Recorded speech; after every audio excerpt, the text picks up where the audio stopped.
Hey, today I'm talking about three 1990s Robin Williams dramas I've seen before. And the names of those three movies are What Dreams May Come, Bicentennial Man, and Jack.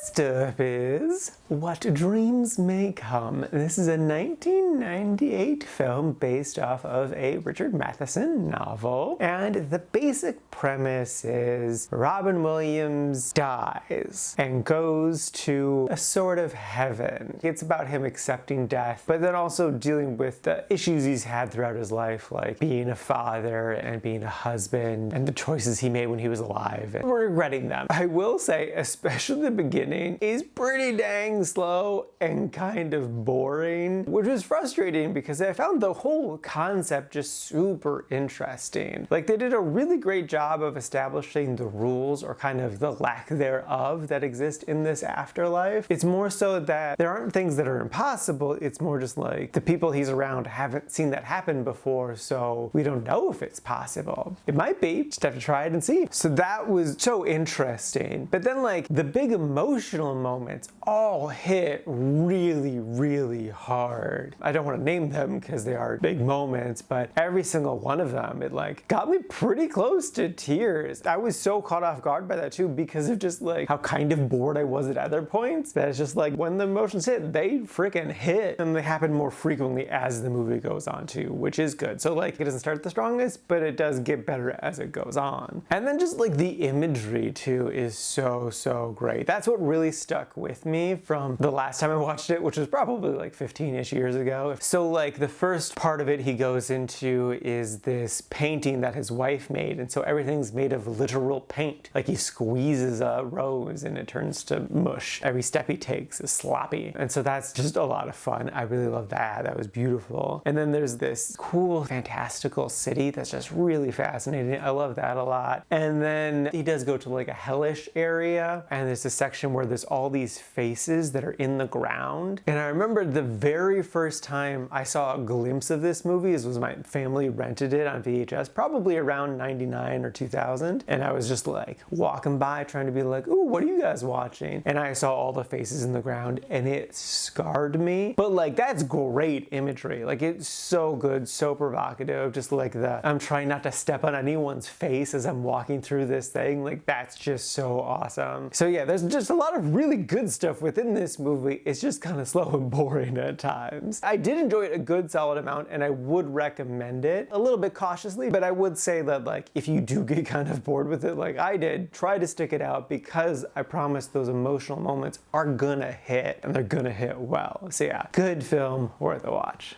Next up is Bicentennial Man. This is a 1999 film co-starring Sam Neill, and the basic premise is Robin Williams plays a robot. But from the moment he's turned on, there's something a little different about him. Maybe he's somehow a living person. And this movie's interesting because it's the 90s view of the future, right? And like, one of my favorite moments, it's very outdated, is the scene where Sam takes the robot into the company that made him and explains the situation, and then makes a big deal about how this company is not allowed to take this robot back. This robot is his. It's his property now. And then later, when they have to do repairs, there's this whole big lawyer scene being like, this is my property, you can't do anything to it. No, that's not how intellectual property works. Like, yeah, this phone is mine, but at the same time,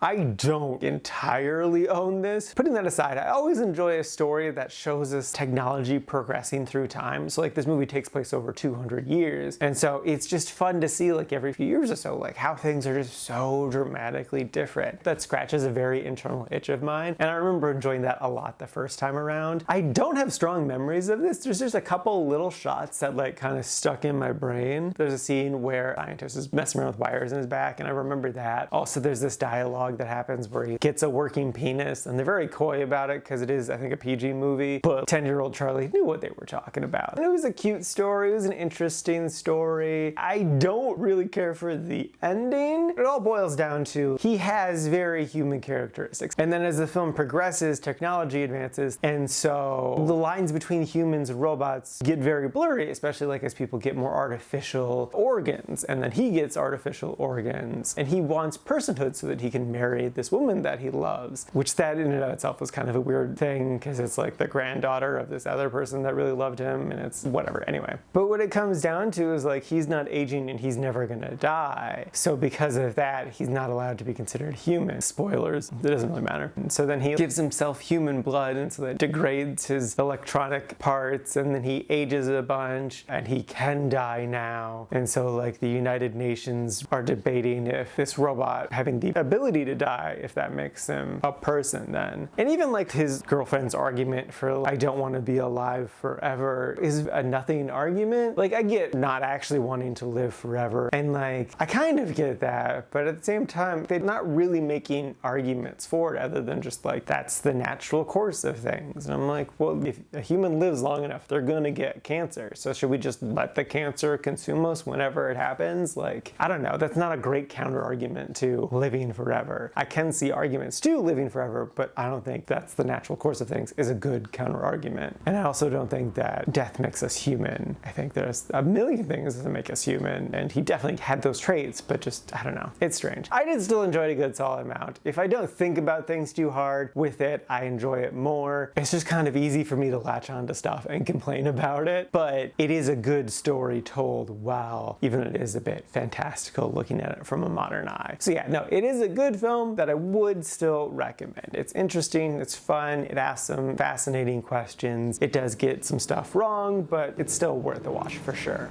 And lastly is Jack. This is a 1996 Francis Ford Coppola film, and the basic premise is Robin Williams plays this child that grows 4 times as fast as regular kids. So by the time he's 10, he has the body of a 4-year-old, but he still has the mind of a 10-year-old. Well, he's been homeschooled his whole life and is getting angsty, so now he wants to go to public school, but shenanigans ensue. And it's a cute little film. I've probably seen this one the most out of these 3, and I remembered most of it. I don't necessarily think that either helped or hindered my experience with it. I don't know, the movie's fine. It's sort of funny, but also it's kind of dumb. It really wasn't that engaging, but it also wasn't bad. There's definitely things in there that I like the childlike wonder of letting a kid be a kid. I do think there's a lot of stuff for kids to latch onto with the film, just ideas and concepts that I think are good for kids to explore. As an adult, I didn't really find it that intellectually interesting. I mean, it is a kids movie, but kids movies can do that, and you think an iconic director such as Francis Ford Coppola would be able to do such a thing, but it's fine. It definitely got bashed by critics at the time, and I don't see the hate. This movie is harmless. It's an okay little movie. I do partly wonder if the reason they were so critical of the film is because it is such an iconic director. It's just like a fun, silly Disney movie with Robin Williams, and like, you're not supposed to make fun, silly Disney movies, supposed to make The Godfather. So yeah, I don't know, it was alright. Would I recommend it? I would say if you have kids, yeah, watch it with them. I think it's a cute, fun little movie. If you don't have kids and you've never seen it before, it's an okay one to skip. If you have seen it before and like you have nostalgia for, I would say yeah, you can give it a watch. Just don't have your expectations up too high. So yeah, it's just kind of like a caution recommend is what I would say. It's alright.